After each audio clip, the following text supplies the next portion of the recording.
வாழ்க வளமுடன். ஹாய் சகோஸ். இதயம் மீட்டும் மெல்லிசை போல உங்கள் மனதை மயக்கப் போகும் எழுத்தாளர் தீபா பாபு அவர்களின் கற்பனை சிதறலுக்குள் நம் பயணத்தை தொடங்கலாமா? அத்தியாயம் 7. சிந்துவின் வீட்டில் தங்குவதற்கு சித்தார்த்திற்கு சற்றும் விருப்பமே இல்லை. ஏற்கனவே இந்த அபலை பெண்ணை அனைவரும் ஒதுக்கி வைக்கிறார்கள். இதில் அந்த வீணாய் போன ராட்சசி வேறு மருத்துவமனை வாயிலில் வைத்து இவளை மிகவும் கேவலமாக பேசினாள்.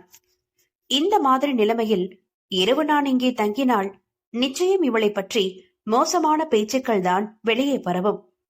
இவளின் துன்பத்திற்கு நானே காரணமாவதா என செய்வதறியாது குழம்பினான். ஆனால் இதற்கு தேர்வுதான் ஏது? கமலா சொல்வது போல் கோபத்திலும் வருத்தத்திலும் ஒருவேளை சிந்து எதுவும் தவறான முடிவெடுத்து விட்டாள்? ஓ நோ, அதுபோல் எதுவும் நடந்துவிடக் கூடாது என்று மனம் பதறியது. உயிரா, பேரை காப்பாற்ற வேண்டிய கௌரவமா என இருதலை கொல்லி எறும்பாய் தவித்தான் சித்து. இறுதியில் உயிருடன் இருந்தால்தானே கௌரவத்தை நிலைநாட்ட முடியும். அவளே இல்லை என்ற நிலை உருவாகிவிட்டாள். வேண்டாம் வேண்டாம், ஏற்கனவே தகப்பனை இழந்து ஏங்கிக் கொண்டிருக்கும் குழந்தையை தாயையும் இழந்து தவிக்கின்ற நிலைக்கு நாம் தள்ளிவிடக் கூடாது என்று முடிவு செய்தான். சரி, வீட்டின் கதவை சாற்றிவிட்டு நான் உள்ளே இருந்தால்தானே தப்பு. இன்று இரவு முழுவதும் கதவு திறந்தே இருக்கட்டும் என்று எண்ணியவன் மயக்கத்தில் இருந்த சிந்துவை மெல்ல தூக்கிச் சென்று தருணின் அருகில் கட்டிலில் படுக்க வைத்துவிட்டு கதவை பூட்டிக் கொண்டு வெளியேறினான். 15 நிமிடங்களில் திரும்பியவனின் கையில் பால், பிரெட், பிஸ்கட்ஸ் போன்ற வகையறாக்கள் இருந்தன. கதவை லேசாக திறந்து வைத்தவன் யாரும் சட்டென்று உள்ளே நுழைய முடியாதபடி ஒற்றை சோஃபா ஒன்றை வாசல் கதவருகே தள்ளி குறுக்காக வைத்தான். பாலை தவிர மற்ற பாக்கெட்டுகளை அங்கிருந்த டீப்பாயின் மேல் வைத்துவிட்டு கிச்சனுக்கு சென்று ஒரு பாத்திரத்தில் பாலை காய்ச்சி மூடி வைத்தான். வாசல் அருகே இருந்த சோஃபாவில் தளர்ந்து சரிந்தவன் கையை திருப்பி நேரம் பார்த்தான். மணி 8.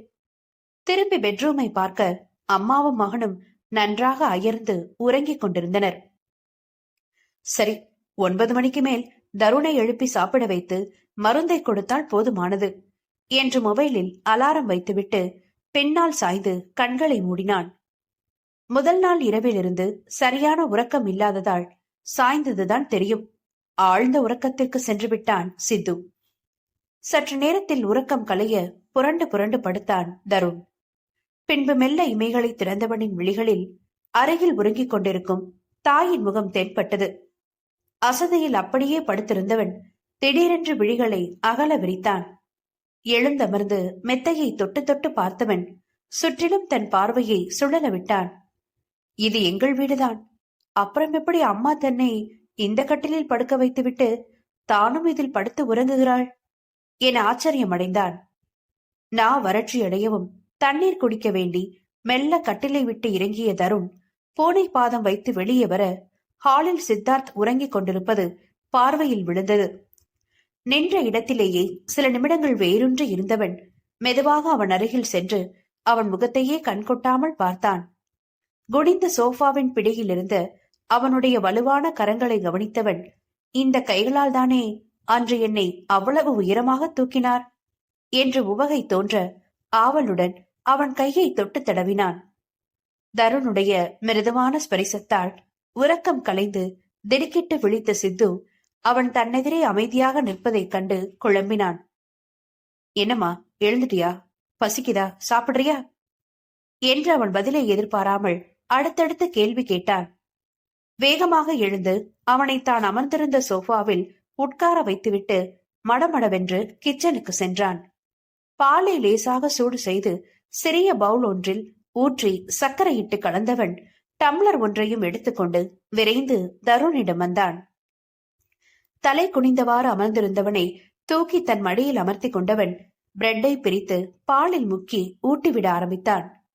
அவன் வாயை திறக்காமல் அமர்ந்திருக்கவும், என்னடாமா, சாப்பிட்டாதானே மருந்தெல்லாம் குடிக்க முடியும், அப்புறம் எப்படி தருண் குட்டியோட உடம்பு குணமாகும்? வாயை திறங்க பார்க்கலாம் என்றவன் கூறவும் இவன் வாயை திறந்தான்.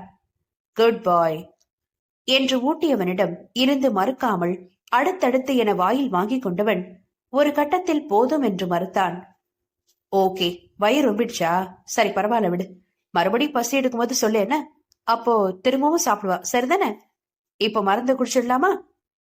தருணை கைகளில் சுமந்து கொண்டு சித்தார்த் பேசியபடியே இங்கும் அங்கும் அவனுடைய வாயை துடைப்பதும் மருந்தை எடுப்பதும் என நடந்து கொண்டிருக்க, அச்சிறு பாலகனின் கவனம் முழுக்க சித்துவின் பேச்சில் இல்லாமல் தன்மேல் அவன் காட்டும் அக்கறையான நடவடிக்கைகளில் மூழ்கி இருந்தது. ஓகே, அவ்வளவுதான். 3 மருந்து, 2 மாத்திரை. அதை மட்டும் கஷ்டப்பட்டு தருண் குட்டி முழுங்கிடு. நான் உனக்கு சக்கரை தர்றேன். டீல் ஓகே என்று கண் சிமிட்டி வினவிய சித்துவை கண்டு மெல்ல இதழ் மறந்தான் தருண். குழந்தையை அங்கிருந்த டேபிள் மீது அமர வைத்தவன் ஒவ்வொரு மூடியிலும் தயாராக மருந்தை சரியான அளவிற்கு எடுத்து வைத்தான். பிறகு அதை அவன் வாயில் ஒவ்வொன்றாக ஊற்ற முதலில் கசப்பை உணர்ந்து முகத்தை சுளித்தாலும் பின்பு சித்து காட்டும் அக்கறையால் நெகிழ்ந்திருந்த தருண் எந்தவித ஆர்ப்பாட்டமும் இன்றி அமைதியாக குடித்தான். அதில் மகிழ்ந்த சித்து, ஸ்வீட் பாய் என செல்லமாக அவன் முன்னுச்சி தலைமுடியை கலைத்து நெற்றியில் முட்டி விலக எத்தனிக்க அவனை நகர விடாமல் தடுத்தான் தருண். என்னம்மா என்று வியப்புடன் கேட்டவனுடைய கழுத்தை இறுக கட்டி கொண்டான் டேபிள் மேல் அமர்ந்திருந்த குழந்தை. அவன் செயலில் உணர்வுகள் பொங்க உடல் சிலிர்த்தவன் அவனை தன்னோடு சேர்த்து விழிகள் கலங்க தானும் அணைத்துக் கொண்டான். காலையில் மருத்துவமனையிலேயே தருணுடைய மனதின் ஏக்கத்தை முழுவதுமாக அறிந்து கொண்டான் சித்து. அது அவனுக்கும் மிகவும் விருப்பமான விஷயம் என்றாலும் சிந்துவின் மனநிலை அறியாமல் அவளை இவ்விஷயத்தில் கட்டாயப்படுத்த முடியாது என்பதால் தான் அமைதியாக ஒதுங்கி இருந்தான். நீங்கதான் என் அப்பாவா என்று காதருகில் கிசுகிசுப்பாக ஒலித்த மழலை குரலில் அதிர்ந்தவன் வேகமாக அவனை விட்டு விலகினான். இதயம் படபடவென்று அடித்துக் கொள்ள நெற்றியில் லேசாக வியர்வை அரும்பியது. அக்கேள்விக்கு ஆம் இல்லை என்ற எந்த பதிலையும் சொல்ல திராணியற்றவனாக நின்றிருந்தான் சித்தார்த். சொல்லுங்க என்று இவனின் கரம் பற்றி குழந்தை மீண்டும் வினவ அதை சமாளிக்க முடியாமல் தடுமாறியவன் பேச்சை திசை திருப்ப முயன்றான். ஆமா, ஏன் திடீர்னு இப்படி கேக்குற? இல்ல, எங்கள்கிட்ட யாருமே சிரிக்க மாட்டாங்க, பேச மாட்டாங்க, எந்த ஹெல்ப்பும் பண்ண மாட்டாங்க. நீங்க மட்டும்தான் சிரிச்சீங்க, பேசுனீங்க, என்ன தூக்கி பெல்லெல்லாம் அடிக்க வச்சீங்க. அப்புறம் உடம்பு முடியலன்னு ஹாஸ்பிட்டலுக்கு எல்லாம் கூட்டிட்டு போய் மருந்து வாங்கி தரீங்க. இப்போ பிரெட் ஊட்டி விடுறீங்க. என நிறுத்தி இதற்கெல்லாம் காரணம் என்ன என்பது போல் விழிகளால் கேள்வி எழுப்பினான். சற்று நேரம் அமைதியாக இருந்தவன், தருண், உன்கிட்ட இப்ப நான் சில விஷயங்கள் சொல்றேன், நீ அதன்படி நடந்துக்குவியா என்று அவனிடம் மென்மையாக கேட்டான். குழப்பமான முகத்தோடு சம்மதமாக தலையாட்டினான் பிள்ளை. இங்க பாருடாமா, நமக்கு இப்போ ஒரு மிகப்பெரிய பிரச்சனை இருக்கிறதுனால நான் அப்பாவா இல்லையான்றதெல்லாம் எதையும் உன்கிட்ட சொல்ல முடியாது. இன்னைக்கு சூழ்நிலையில நான் உன் அப்பா கிடையாது என்றவன் கூறவும் குழந்தையின் முகம் விழுந்து விட்டது. எதுவும் பேசாமல் விழிகள் கலங்க தலையை கவிழ்த்து கொண்டான் தருண். நெஞ்சில் சுமையேற அவன் முகத்தை நிமிர்த்தியவன், உனக்கு நான் அப்பாதான் இல்லையே தவிர நாம 2 பேரும் பெஸ்ட் ஃப்ரெண்ட்ஸா இருக்கலாம். என்ன, உனக்கு எந்த நேரத்துல என்ன ஹெல்ப் வேணும்னாலும் நீ என்கிட்ட தாராளமா கேட்கலாம் என்றவனின் சொல்லுக்கு அவன் பதில் அளிக்காமல் அமைதியாக இருக்க வருந்தியவன் அவனை அள்ளிக்கொண்டு வந்து சோஃபாவில் அமர்ந்தான். தருணை தன் நெஞ்சில் சாய்த்து உச்சியில் இதழ் பதித்தான் சித்து. அவனிடமிருந்து எந்தவித ரெஸ்பான்ஸும் இல்லை. குழந்தை எந்த அளவுக்கு தந்தையின் அரவணைப்புக்காக ஏங்குகிறான் என்பது புரிந்திருந்ததால் இவனும் அமைதியாக எதுவும் பேசாமல் அவன் முதுகை மென்மையாக வருட ஆரம்பித்தான். வெளியே கேட்ட மெல்லிய பேச்சு குரல்களும் ஆள் நடமாட்டமும் காலை பொழுது புலர்ந்து விட்டதை உணர்த்த சோர்வாய் கண்விழித்தான் சித்து. குனிந்து தன் மார்பில் உறங்கிக் கொண்டிருந்த குழந்தையை கனிவோடு பார்த்தவன் அவன் நெற்றியில் முத்தமிட்டு, தருண் கண்ணா, குட் மார்னிங், எழுந்துருங்க பாக்கலாம் என்று அவனை எழுப்பினான். என சினுங்கியபடி உடலை நெளித்துவிட்டு அவன் மீண்டும் சொகுசாக உறங்க ஆரம்பித்தான். இதழ்களில் பொன்முறுவல் போக்க அவன் குட்டி மூக்கை பிடித்து செல்லமாக ஆட்டியபடி திரும்பி சிந்துவை பார்த்தான். அவளிடம் எந்த அசைவும் இல்லை. என்னமுமா தூங்குறா? நேத்து சாயங்காலத்திலிருந்து ஒண்ணுமே சாப்பிடலையே என கவலை கொண்டான் சித்தார்த்.